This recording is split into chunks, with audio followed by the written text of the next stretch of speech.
आज का पवित्र बाइबल वचन है उत्पत्ति उसका 44 अध्याय 1 से 34 पद। जैसा लिखा है, तब उसने अपने घर के अधिकारी को आज्ञा दी कि इन मनुष्यों के बोरों में जितनी भोजन वस्तु समा सके उतनी भर दे और एक एक जन के रुपए को उसके बोरे के मुंह पर रख दे। और मेरा चांदी का कटोरा छोटे के बोरे के मुंह पर उसके अन्न के रुपए के साथ रख दे। यूसुफ की इस आज्ञा के अनुसार उसने किया। बिहान को भोर होते ही वे मनुष्य अपने गदहों समेत विदा किए गए।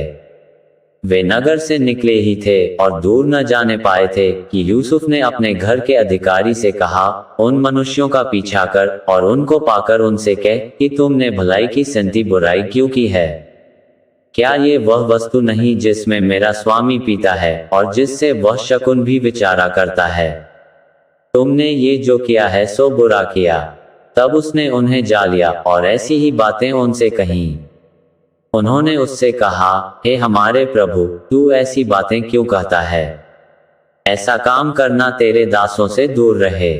देख, जो रूपा हमारे बोरों के मुंह पर निकला था, जब हमने उसको कनान देश से ले आकर तुझे फेर दिया, तब भला तेरे स्वामी के घर में से हम कोई चांदी व सोने की वस्तु क्यों कर चुरा सकते हैं? तेरे दासों में से जिस किसी के पास वह निकले, वह मार डाला जाए और हम भी अपने उस प्रभु के दास जो जाएं। उसने कहा, तुम्हारा ही कहना सही, जिसके पास वह निकले सो मेरा दास होगा और तुम लोग निरपराध ठहरोगे। इस पर वे फुर्ती से अपने अपने बोरे को उतार भूमि पर रखकर उन्हें खोलने लगे। तब वह ढूंढने लगा और बड़े के बोरे से लेकर छोटे के बोरे तक खोज की और कटोरा बिन्यामीन के बोरे में मिला। तब उन्होंने अपने अपने वस्त्र फाड़े और अपना अपना गधा लाद कर नगर को लौट गए। जब यहूदा और उसके भाई यूसुफ के घर पर पहुंचे और यूसुफ वहीं था, तब वे उसके सामने भूमि पर गिरे। यूसुफ ने उनसे कहा, तुम लोगों ने ये कैसा काम किया है? क्या तुम न जानते थे कि मुझसा मनुष्य शकुन विचार सकता है? यहूदा ने कहा, हम लोग अपने प्रभु से क्या कहें? हम क्या कहकर अपने को निर्दोषी ठहराएं? परमेश्वर ने तेरे दासों के अधर्म को पकड़ लिया है। हम और जिसके पास कटोरा निकला वह भी, हम सब के सब अपने प्रभु के दास ही हैं।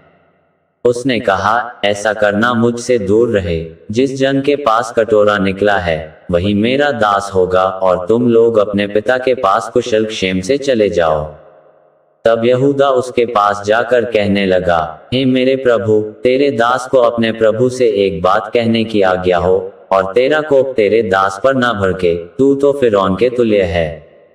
मेरे प्रभु ने अपने दासों से पूछा था कि क्या तुम्हारे पिता व भाई हैं? और हमने अपने प्रभु से कहा, हाँ, हमारा बूढ़ा पिता तो है और उसके बुढ़ापे का एक छोटा सा बालक भी है, परंतु उसका भाई मर गया है, इसलिए वह अब अपनी माता का अकेला ही रह गया है और उसका पिता उससे स्नेह रखता है। तब तूने अपने दासों से कहा था कि उसको मेरे पास ले आओ जिससे मैं उसको देखूं। तब हमने अपने प्रभु से कहा था कि वह लड़का अपने पिता को नहीं छोड़ सकता, नहीं तो उसका पिता मर जाएगा। और तूने अपने दासों से कहा, यदि तुम्हारा छोटा भाई तुम्हारे संग न आए तो तुम मेरे सम्मुख फिर न आने पाओगे। सो जब हम अपने पिता तेरे दास के पास गए, तब हमने उससे अपने प्रभु की बातें कहीं। तब हमारे पिता ने कहा, फिर जाकर हमारे लिए थोड़ी सी भोजन वस्तु मोल ले आओ। हमने कहा, हम नहीं जा सकते। हाँ, यदि हमारा छोटा भाई हमारे संग रहे तब हम जाएंगे, क्योंकि यदि हमारा छोटा भाई हमारे संग न रहे तो उस पुरुष के सम्मुख न जाने पाएंगे।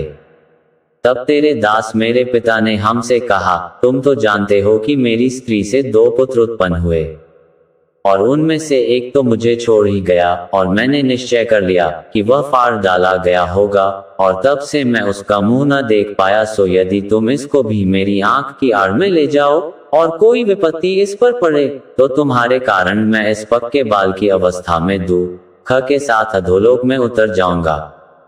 सो जब मैं अपने पिता तेरे दास के पास पहुंचूं और ये लड़का संग न रहे, तब उसका प्राण जो इसी पर अटका रहता है, इस कारण ये देख के कि लड़का नहीं है, वह तुरंत ही मर जाएगा। तब तेरे दासों के कारण तेरा दास हमारा पिता जो पक्के बालों की अवस्था का है शोक के साथ अधोलोक में उतर जाएगा। फिर तेरा दास अपने पिता के यहाँ ये कह के इस लड़के का जामिन हुआ है कि यदि मैं इसको तेरे पास न पहुंचा दूं, तब तो मैं सदा के लिए तेरा अपराधी ठहरूंगा।